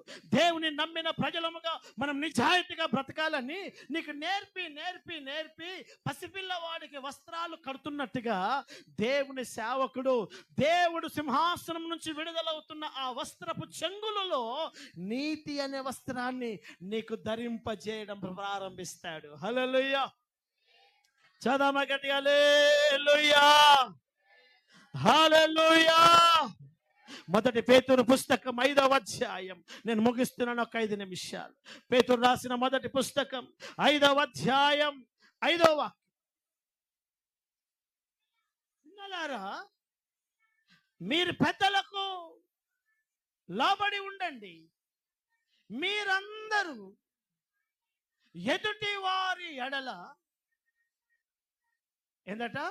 దీన మనస్సు అనే ఒక వస్త్రాన్ని మీరు ధరించుకొని మిమ్మలను మీరు అలంకరించుకోండి. హల్లెలూయా. చదమసలు చేతులెత్తి గట్టిగా హల్లెలూయా. దేవుని వాక్యం అంటుంది, ఇదిగో దీన మనస్సు అనే వస్త్రం. దేవుని వాక్యం అంటుంది, పెద్ద చిన్న దైవజనుడు, సేవకురాలు, నీ సంఘంలో పెద్దవాళ్ళు, నీ వయసు కంటే పెద్దవాళ్ళు, నీ తల్లి నీ తండ్రి, గౌరవ మర్యాదలు ఎరిగిన వారిగా సంగమా దీన మనస్సు అనే వస్త్రము నీవు ధరించుకోవాలి. వస్త్రమే నీ స్వభావాన్ని చూపిస్తాడు. దీన మనస్సు అనే వస్త్రం ఎవడి దేహం మీద కప్పబడి అలంకరించుకొని ఉంటుందో వాడికి పెద్ద చిన్న మర్యాద ఉంటుంది. దైవజనుడు అంటే మర్యాద ఉంటుంది. ఒక సేవకురాలంటే మర్యాద ఉంటుంది. సంఘములో వయసులో పెద్దవారు చిన్నవారు అన్న మర్యాద ఉంటుంది. తల్లి తండ్రి పెద్దవాళ్ళు అన్న గౌరవం ఉంటుంది. వస్త్రం లేనోడికి ఇప్పుడంతా వస్త్రం కప్పుకునే ఫ్యాషన్ కాదు, వస్త్రం ఇప్పేస్తే ఫ్యాషన్. ఇప్పుడంతా ట్రెండ్ ఏంటి చెప్పండి? ట్రెండ్ ఏంటి చెప్పండి అమ్మా? ఇప్పేయడమే ట్రెండ్. అది లోకంలో జరుగుతుంది, ఆ సంఘంలో కూడా జరుగుతుంది. ఒకరోజు ఒక వ్యక్తి నన్ను ఇంటికి పిలిచాడు. పిలిచి, అన్నా రాత్రి నేను 2 రోజుల క్రితం ఒక వ్యక్తి ఇంటికి వెళ్ళొచ్చాను. వారు దేవుని బిడ్డలే. ఇంటికి వచ్చిన తర్వాత ప్రభువు నాకు ఒక దర్శనాన్ని చూపించాడు. అది నాకు అర్థం కావడం లేదు, మీతో పంచుకుందామని పిలిచాను అని అన్నాడు. చెప్పు అని అన్నాను. ఆ కుటుంబస్తులు నా ముందు నిలబడ్డారు. వాళ్ళు ఏం చేస్తున్నారయ్యానంటే ఒక్కొక్క వస్త్రాన్ని ఇప్పి నా ముందు పడేస్తున్నారు. ఆయనకు చూపిస్తున్న దర్శనంలో అతడు ఏం చెప్తున్నాడంటే వారు వస్త్రాలు ఒక్కొక్కటి ఇప్పి పడేస్తున్నారు. దీని భావం ఏంటి?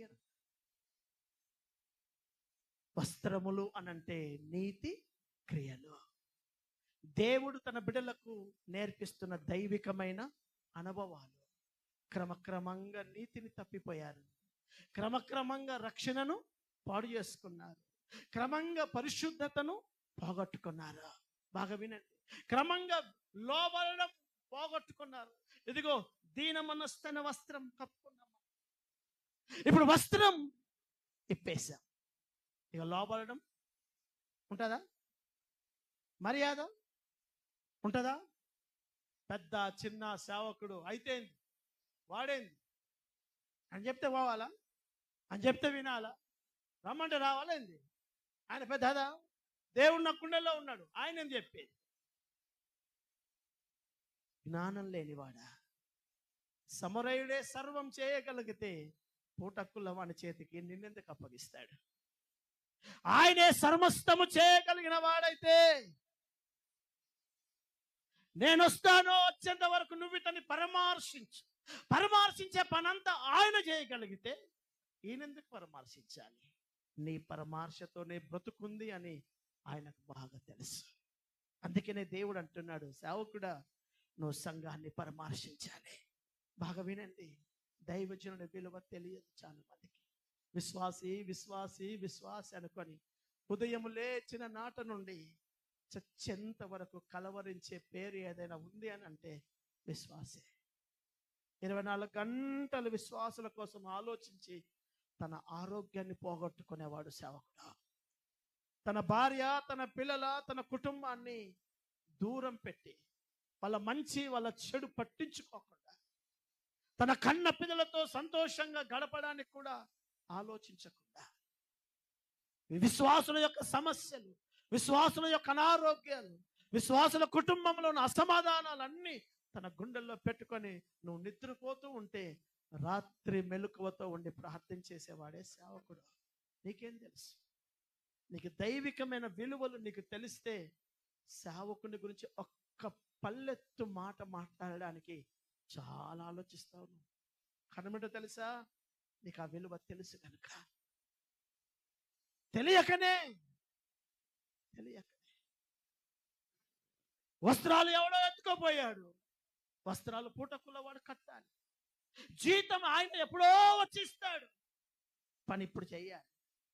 ఇదేంటండి? ఇదేంటి? నువ్వు చేయగలవు అలాంటి పని?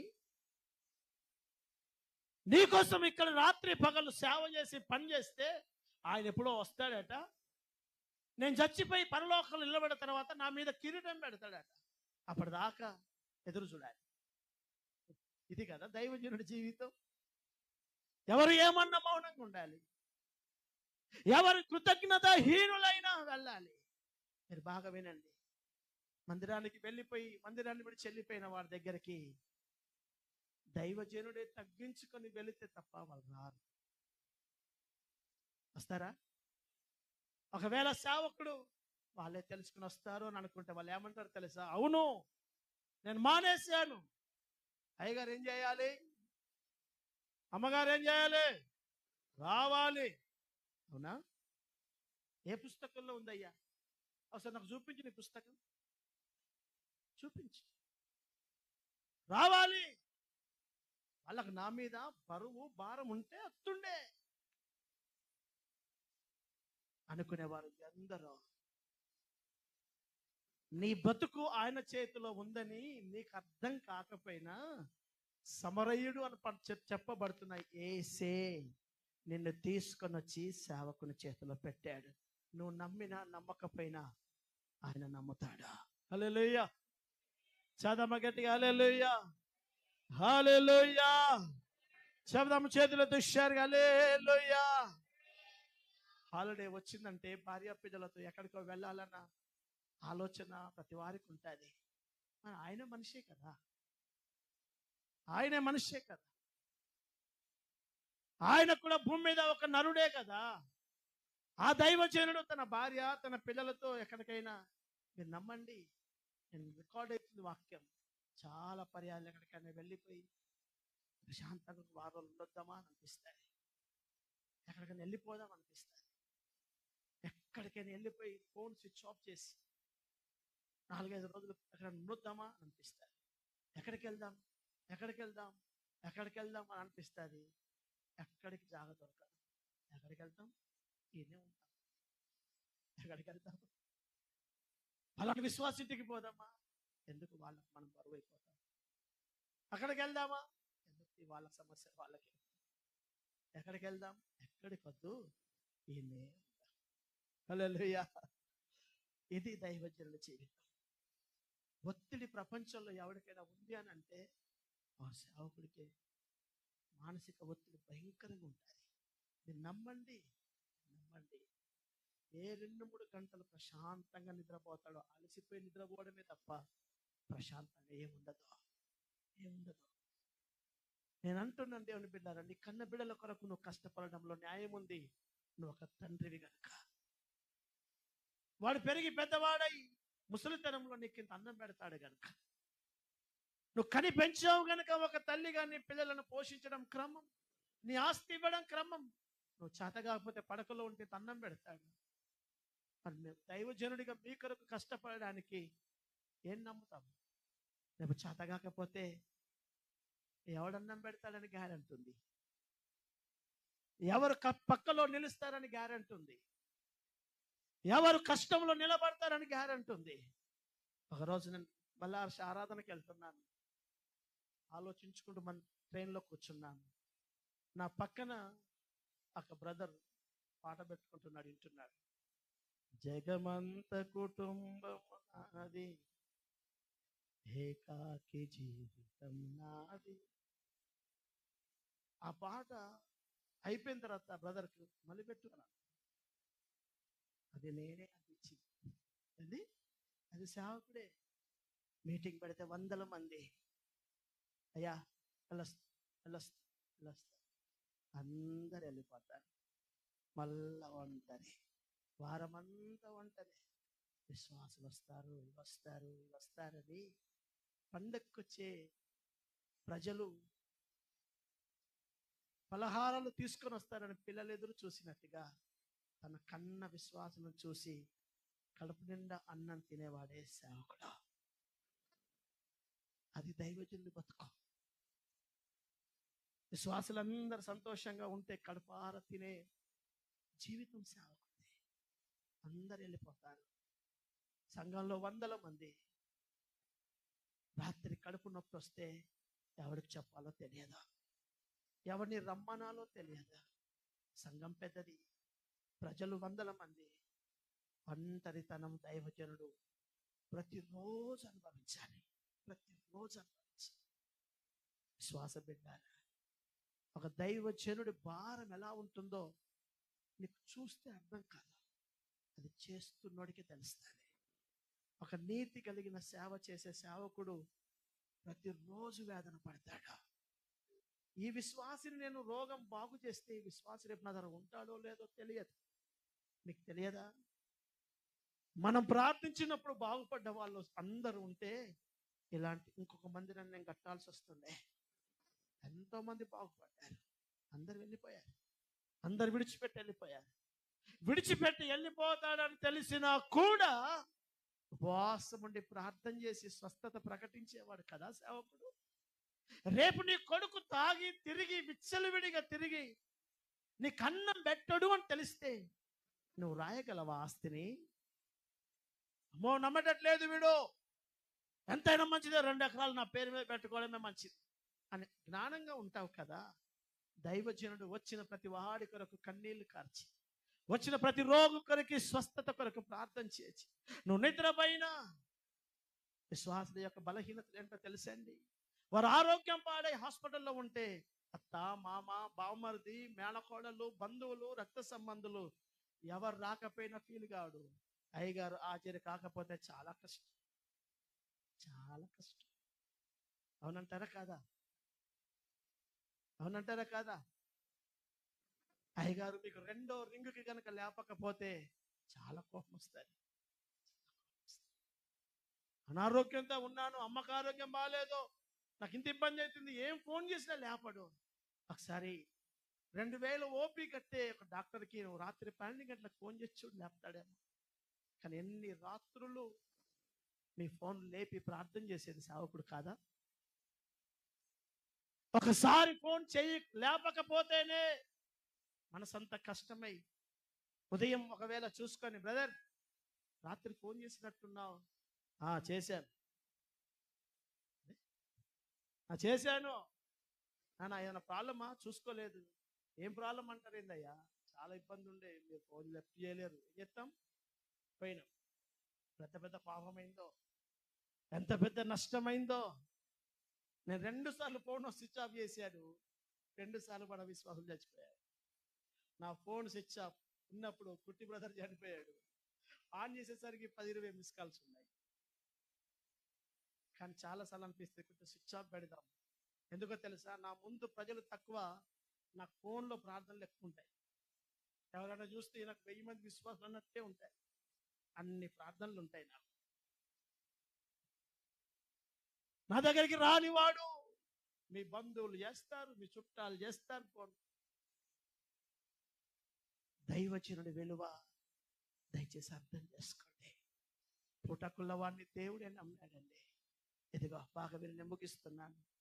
మీకు రక్షణ వస్త్రం తొడిగించేది సేవకుడు, మీకు నీతి వస్త్రం తొడిగించేది సేవకుడు, మీకు విధేయత నేర్పి, దైవ నియమాలు నేర్పి, ఇదిగో దీన వస్త్రము, దీన మనస్సున వస్త్రాన్ని నేర్పి, అర్థమవుతుందండి, మహిమ కలిగిన వస్త్రంను కట్టి మిమ్ములను ఒక అద్భుతమైన ప్రయోజనకరమైన వ్యక్తిగా చేసి, రేపు సమరయుడు వస్తున్నప్పుడు నా జీతం నాకుంది, వీరు నన్ను నమ్మినా నమ్మకపోయినా, నన్ను అర్థం చేసుకున్నా చేసుకోకపోయినా, నేను పడ్డ ప్రయాసానికి నా ప్రభువు నాకు ఒక రోజు ఫలమిస్తాడు అని గుడ్డిగా నమ్మి, మీరు బాగా వినండి, ఒక్క మాటని చెప్పి రేపు సేవకుడు చనిపోయిన తర్వాత జీతం ఇస్తాడు. ఏం చెప్తాం ఆ జీతంతో? నేను చాలాసార్లు ఆలోచించాను. ఇప్పుడు జీతం వస్తే బట్ట కొనుక్కోవచ్చు, కారు కొనుక్కోవచ్చు, తినొచ్చు, ఏమైనా వేయచ్చు. ఈ శరీరమే ఉడిసిపోయిన తర్వాత, మట్టిలో మಣ್ಣైన తర్వాత, ఆడికిపోయిన తర్వాత నా చేతిలో ఇంత జీతం పెడతాను, నేను ఏం చేయాలి జీతంతో? విచిత్రంగా లేదు దేవుడిచ్చే జీతం. హల్లెలూయా, చదవం గట్టిగా హల్లెలూయా. ఒక దైవజనుడిగా చెప్తున్నాను, మీ సేవకుడిని గాయపెట్టకండి. 2, ఏ సేవకుని గురించి తప్పుగా మాట్లాడకండి. సేవ విలువలు తెలియని వాడు చిల్లరగా బతికే వాళ్ళు ఉన్నారు. నీకు అర్థమైతే మౌనంగా ఉండు, అతనికి దూరంగా ఉండు, నియమానికి దూరంగా ఉండు. ఒక మంచి సేవను వెతుక్కో, మంచి దైవజనుని వెతుక్కో, అతని నడిపింపులో బ్రతుకో. కానీ అనవసరంగా దైవ సేవకుల గురించి మాట్లాడకో. అతడు నిన్ను సిద్ధపరిచే పూటకుల్లవాడే ఆయనే. హల్లెలూయా. నీకు వస్త్రము తొడిగించేవాడు ఆయన, నువ్వు బాధపడితే ఏడ్చేవాడు ఆయన. ఇంకో మాట చెప్పంటారా? మీ ఇంటికి అధికంగా వచ్చే చుట్టం ఆయనే, ఎక్కువసార్లు వచ్చేవాడు ఆయనే. అవునంటారా కాదా? మీ ఇంట్లో మీ తల్లిదండ్రుల కంటే, మీ బంధువుల కంటే సమస్య రాగానే మీ ఇంటికి వచ్చి, నేను ఎన్నో అనుభవిస్తాను అలాంటి. చనిపోయిన విశ్వాస ఇంటికి వెళ్తే బంధువులందరూ అక్కడ పడుకుంటారు, ఒక దైవజనుడు మెలుకుండాలి. ఎందుకండి? కన్నవారు, బంధువులు, ఆత్మీయులందరూ పడుకున్నారు, తాగేవాడు తాగొస్తున్నాడు, తిరిగేవాడు తిరిగి వస్తున్నాడు. ఒక సేవకుడు శవం దగ్గర, ఆ పెట్టె దగ్గర రాత్రంతా కూర్చోవాలి. ఇదేం బంధం అండి? ఒకవేళ దైవజనుడు లేచిపోయిస్తే అతనికి, నీ బంధువులాగా అతనికి ఆయాసం, అలసట ఉంటుంది కదా. ఆలోచించు. ఒక సేవకుల దినోత్సవంను ఉపయోగించుకొని నేను మీకు ఈ మాటలు చెప్తున్నాను. కారణం, చాలా మందికి సేవకుల విలువలు తెలియవు. నువ్వు నా బంధాన్ని కావు, నా తోడబుట్టిన దాన్ని కాదు, నా రక్త సంబంధివి కాదు. కానీ నీ కొరకు ప్రతిరోజు తప్పించుకొని తన నాన్న వారందరిని విడిచిపెట్టుకొని, నా తల్లి, నా తండ్రి, నా తల్లి చనిపోయిన 10 గంటలకు పోయాను నేను. కానీ నా విశ్వాసకి ఏమన్నైతే 1/2 గంటలో ఉంటాను నేను. ఆలోచించు, ఒక సేవకుడి జీవితం ఎలా ఉంటుందో. నా తండ్రి చనిపోయిన తెల్లారిపోయాను నేను, నా విశ్వాసకి ఏమన్నా అయితే నిద్ర పట్టదా? కారణం ఏంటో తెలుసా? సమరయుడు పెట్టిన బంధం ఇది. హల్లెలూయా. అందుకే హెచ్చరించిన, బుద్ధి చెప్పిన, బతిమిలాడిన అతన్ని మీరు తప్పుగా అర్థం చేసుకోకండి. ఒక దైవజనుని మీరు గౌరవించండి. అతడు దేవుడు మీకు నియమించిన ఒక ఘనమైన పని, మిమ్మల్ని పరిపూర్ణునిగా చేసి నిలబెట్టేది ఆయనే. అందుకని ఫిలిప్పి సంఘానికి అంటాడు, ఏ విధము చేతనైనా మిమ్మల్ని అందరినీ దేవుని ఎదుట నిర్దోషులుగా నిరాపరాధులుగా నిలబెట్టవలనని నేను ప్రయాసపడుతున్నాను అంటాడు. మీరు పరలోకములో నిర్దోషులుగా ఉండాలని మీ తల్లిదండ్రులు కాదు, మీ దైవజనుడు కష్టపడుతుంటాడు. కనుక ఒక సేవకుని విలువను గుర్తుపెట్టుకో. నువ్వు నమ్మినా నమ్మకపోయినా దేవుడు సేవకుని నమ్మాడు. హల్లెలూయా. పూటకుల వాని చేతిలో దీవెనుంది. నువ్వు వచ్చినప్పుడు, మందిరానికి వచ్చినప్పుడు నీ స్థితి ఎంతో ఆలోచించు. నా యేసయ్య ఒక పూటకుల వాని దగ్గరికి ఒక విశ్వాసం తీసుకొస్తున్నప్పుడు దిగంబరి, గాయాలు, దెబ్బలు, పచ్చి పుండ్లు, ఈ పూటకుల్లవాడు అవన్నీ మాన్చాలి. ఆ రోగం కొరకు ప్రార్థించాలి, తాగుడు నుంచి విడిపించడానికి మాన్పించాలి, అర్థమైన అక్రమ సంబంధాల నుంచి విడిపించాలి, అన్ని బుదిరికియాలి, బతిమిలాడాలి, గద్దించాలి. చేసి చేసి చేసి ప్రయోజకునిగా చేసి రేపు దేవుని యొద్ద నిలబెట్టాలని పనిచేస్తాడు. అలాంటి గొప్ప దైవజనులను మనము గౌరవిస్తాం. నువ్వు చేయాల్సిన కనీస బాధ్యత ప్రతిరోజు ఆ సేవకుని ఆరోగ్యం కోసం, ఆ సేవకుని క్షేమం కొరకు దేవుని కళ దగ్గర ప్రార్థించు. నీకు మంచి మనసు ఉంటే సహకరించు. దైవజనుడికి ధైర్యాన్ని ఇవ్వ. మేమున్నామయ్యా, మేము మీతో ఉంటాం, మీరు ధైర్యంగా ఉండండి, ఏ క్షణమైనా మమ్మల్ని మీరు పిలవండి, మీరు ఏ బాధ అయినా మాతో పంచుకోండి. మీరందరూ నాకు చెప్తారు. నేను మీకు ఎప్పుడైనా చెప్పానా నా బాధ మీకు ఏమైనా చెప్పాను ఎప్పుడైనా? 100 మందిగా మీరు నాకు చెప్తూ ఉంటే నేను ఎవరికి చెప్పాలి? ఆలోచించండి. నేను కూడా చెప్పుకోగలిగినటువంటి విశ్వాసులు ఉంటే ఎంత బాగుండో. హల్లెలూయా. నా అవసరత ఇది, నా అక్కరిది, నా ఇబ్బందిది అని చెప్పుకుంటే ఎవరు ఎలా ఆలోచిస్తారో తెలియదు. నాకు కొంచెం డబ్బు అవసరం ఉంది, నాకు కొంచెం ఆరోగ్యం బాగాలేదు, నాకు ఏదో ఇబ్బంది ఉంది అని అంటే వాళ్ళు తప్పుగా అర్థం చేసుకుంటారేమోనని ఎవరికి చెప్పకుండా తన భారాన్ని తనే భుజాన వేసుకునేవాడే దైవజనుడు. నా సంఘ బిడ్డలారా, దైవజనుడి యొక్క గొప్ప విలువను దయచేసి మీరు అర్థం చేసుకోండి. ఇదిగో వస్త్రాలు మురికి పట్టని యొక్క నీ మీద ఉన్న రక్షణ అనే వస్త్రం, నీ మీద ఉన్నటువంటి నీతి అనే వస్త్రం, చివరికి అంటాడు పెళ్లి వస్త్రాన్ని దేవుడు ధరింపజేస్తాడట. ఏ వస్త్రం చెప్పండి? ఏ వస్త్రం? పెళ్లి వస్త్రం. మిమ్మల్ని వస్త్రధారునిగా చేసే పనిలో సేవకుడు ఉంటాడు. వస్త్రాన్ని మురికి పట్టనివ్వక దేవాలయం అంతా వస్త్రపు చెంగులతో కప్పబడాలి. హల్లెలూయా. చెబుదాగండి హల్లెలూయా. వివాహానికి ఒక వ్యక్తి వెళ్ళాడు. ప్రభు అన్నాడు, సహోదరుడా నీ వస్త్రము ఏది అన్నాడా లేదా? చెప్పండి, అన్నాడా లేడా? చెబుదాం, అన్నాడా లేడా? మత్తయి సువార్త 22వ అధ్యాయం, త్వరగా తీయండి. 22వ అధ్యాయం 12వ వాక్యం. మత్తయి సువార్త 22:12. స్నేహితుడా, పెళ్లి వస్త్రము లేక ఇక్కడికి నువ్వు ఎలా వచ్చావు అని అడగగా వాడు మౌని అయి ఉండెను. అంతటా రాజు వీని కాళ్ళు చేతులు కట్టి వెలుపట్టి చీకటిలో త్రోసివేయండి, అక్కడ ఏడుపును పళ్ళు కొరుకుటయు ఉండునని. నీ వస్త్రాన్ని గనక నువ్వు పోగొట్టుకుంటే అయ్యా రక్షణను పాడు చేసుకుంటావు. రక్షించబడ్డావు, మళ్ళీ అదే తాగుడు, అదే తిరుగుడు, అవే అంబర్లు, అవే సినిమాలు, అవే లోక సంబంధ వ్యవహారాల నీ వస్త్రం పాడైపోతుంది.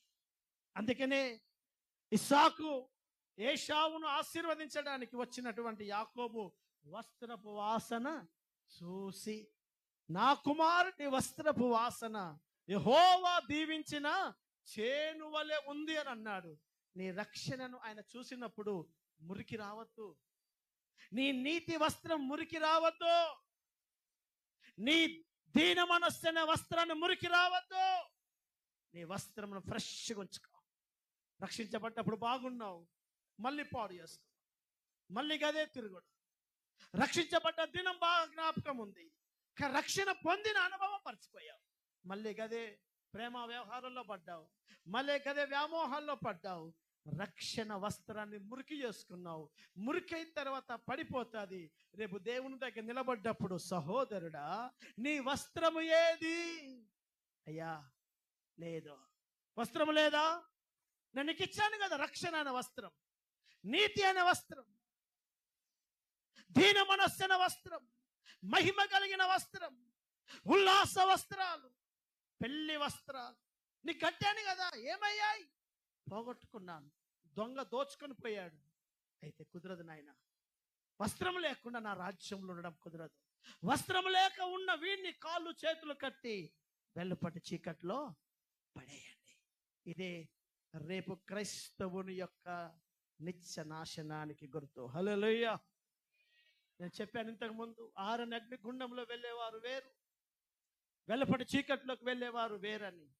కనుక దయచేసి శుద్ధీకరణ కూడికలో నీ కొరకు ప్రార్థిస్తూ నీ కొరకు నియమించిన దైవజనుని గౌరవించు, సహకరించు, ప్రేమించు. ఒక సేవకుడిగా హృదయము తెరిచి అడుగుతున్నాను. ఒక దైవజనుడు అడిగాడు, కొరింథీ సంఘమా మీ హృదయంలో మాకు చోటు ఇవ్వండి అని అన్నాడు.